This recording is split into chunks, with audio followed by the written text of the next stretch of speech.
January 24, 1965, Syrian secret police burst into a Damascus apartment.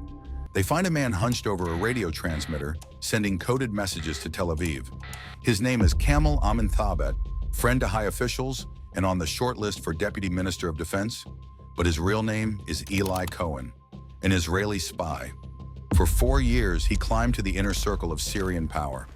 He attended war councils, toured secret military bases, photographed fortifications, partied with the men who ran the country. He planted trees that would later guide Israeli bombs to their targets. The president trusted him completely. The military shared their deepest secrets with him. He stood closer to ruling Syria than any foreign agent in history. How did one man fool an entire nation and almost become prime minister of the country he was spying on? January 1947. A 22-year-old Jewish man tries to enlist in the Egyptian army. His name is Eli Cohen. Every young Jewish man in Egypt must either serve or pay a large sum to avoid it. Eli chooses to serve. The authorities question his loyalty. They declare him ineligible. He earns his degree. During this time, he joins the Zionist underground and helps organize Jewish resistance activities across Egypt. In 1948, Israel declares independence. His family moved to the new country. Eli stays behind. He has work to finish. In the early 1950s, Eli takes part in Operation Goshen, a secret mission to smuggle Egyptian Jews out of the country and resettle them in Israel. Egyptian authorities grow suspicious of Zionist activities everywhere. In 1954, Egyptian police arrest Eli. They charge him with involvement in a terrorist cell. They interrogate him for days. They find insufficient evidence. The charges collapse. Eli walks free. In October 1956, the Suez Crisis erupts. Egypt expels thousands of Jews from the country. Eli Cohen is among them. On February 8, 1957, Eli steps off a boat in Haifa, Israel. He is 32 years old. He has spent his entire adult life fighting for a country he is only now setting foot in. He is finally home. The Israel Defense Forces recruit him immediately. His language skills and intelligence work in Egypt make him valuable.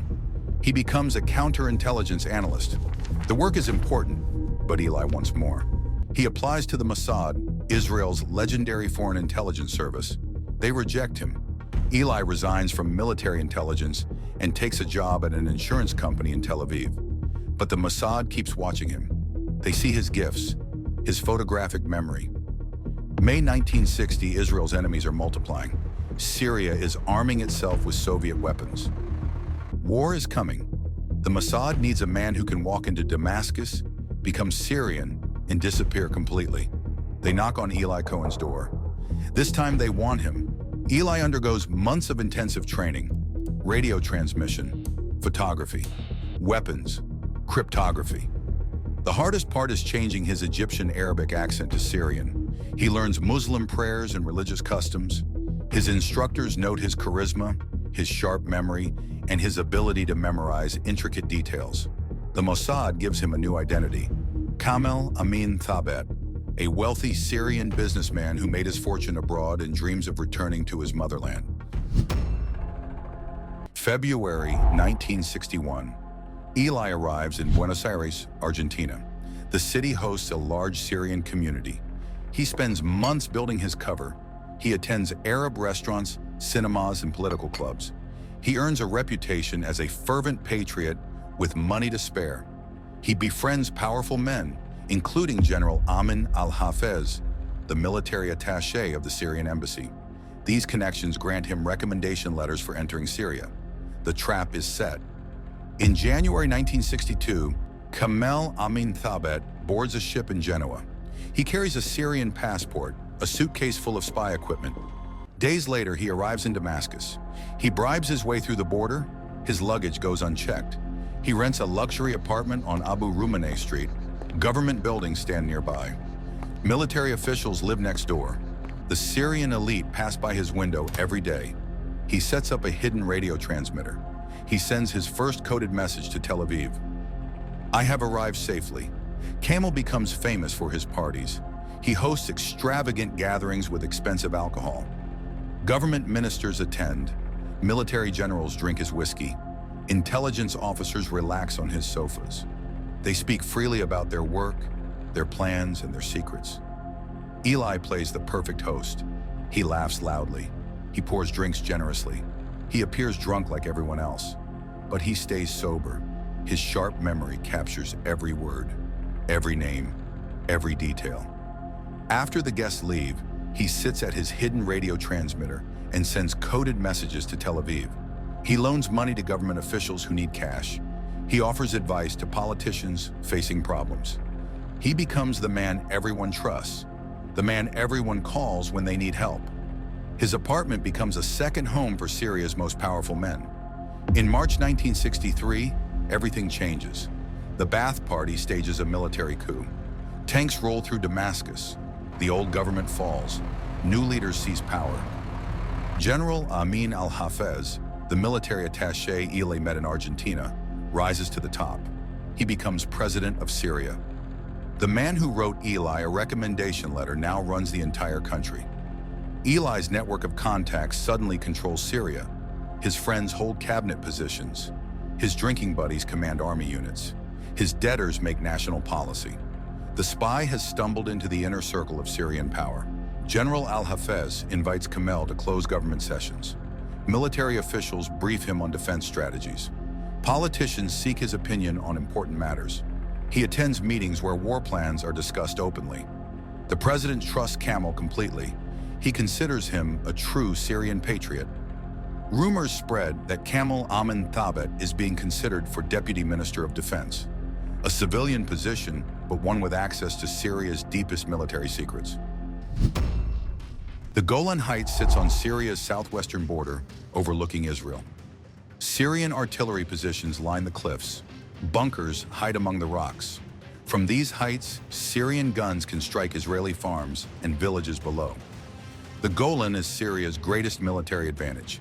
Eli visits the Golan Heights 3 times. Syrian officers escort him personally. They show him bunker positions, artillery placements, and tank traps. They explain their defensive strategy in detail. Eli listens carefully. He memorizes everything. He carries a miniature camera produced by Israeli intelligence. He photographs fortifications, gun emplacements, and military equipment. He sketches maps of defensive positions. Every image travels back to Tel Aviv. Eli discovers something alarming. Syria is building 3 successive lines of bunkers and mortars along the Golan Heights. Israeli military planners expect only 1 defensive line. This intelligence changes everything. He also uncovers secret Soviet weapon shipments arriving in Syria. New tanks, advanced artillery, anti-aircraft systems. He transmits lists of equipment, delivery dates, and deployment locations. Then he learns about Syria's most dangerous plan. Syrian engineers are working to divert the Jordan River headwaters. If they succeed, Israel loses a major source of fresh water. The project threatens Israel's survival. Eli sends detailed reports about the diversion scheme, including engineering plans and equipment locations. His most brilliant move comes during a tour of the Golan Heights. Eli notices soldiers suffering under the brutal sun. He suggests planting eucalyptus trees near military positions. The trees will provide shade for the troops, he explains. Syrian commanders love the idea. They adopt it across the entire Golan Heights. The Syrians see a thoughtful patriot caring for soldiers. Eli sees something else. Every eucalyptus tree marks a Syrian military position. Israeli pilots will use them as targeting markers when war comes. Between 1962 and 1964, Eli returns secretly to Israel 3 times to meet with Mossad handlers, deliver photographs and documents, and brief military planners on Syrian defenses. Then he returns to Damascus and continues his dangerous work.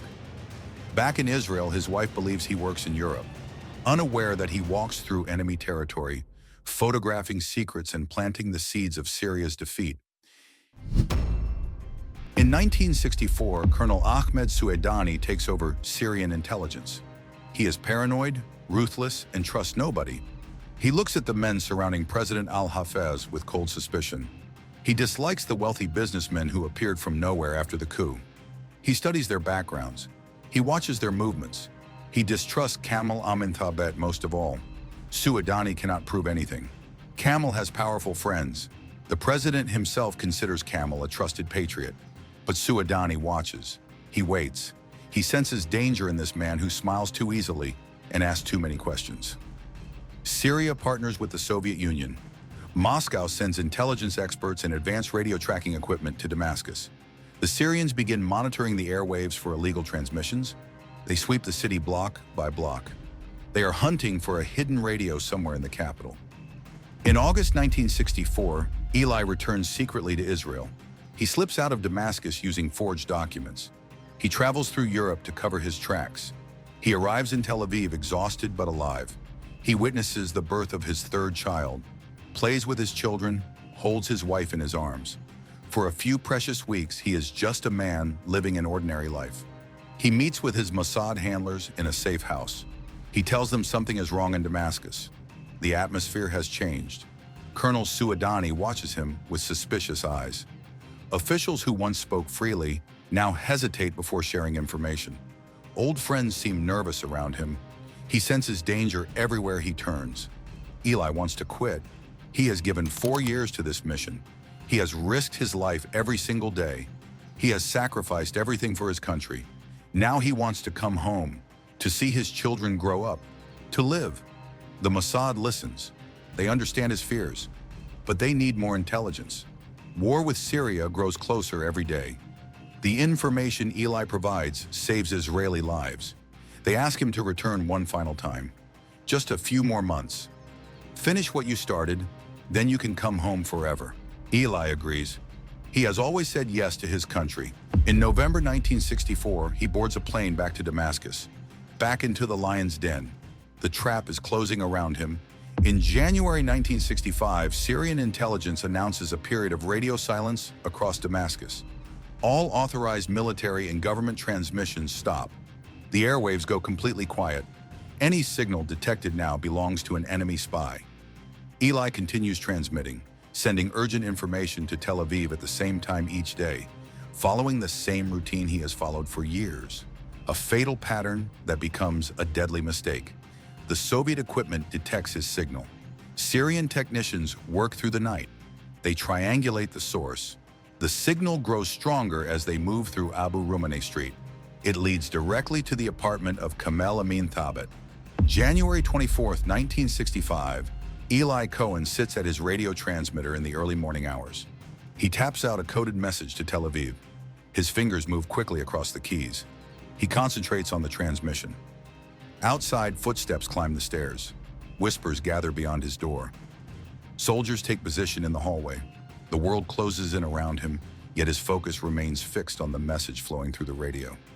Syrian security forces burst into the apartment. They find him hunched over the radio, mid-transmission. They find code books hidden in the walls. They find spy cameras and classified documents. They find photographs of military installations. They find everything. Eli Cohen looks up at the men surrounding him. The game is over. The man who almost became Deputy Minister of Defense is dragged to prison in chains. His true name is about to echo across the world. Syrian security forces drag Eli Cohen to Al-Maza prison in Damascus. They throw him into a dark cell. The man who dined with presidents now sleeps on a concrete floor. The interrogations begin immediately. Syrian intelligence officers beat him for hours. They demand names of other Israeli spies. They want to know everything he transmitted to Tel Aviv and who helped him.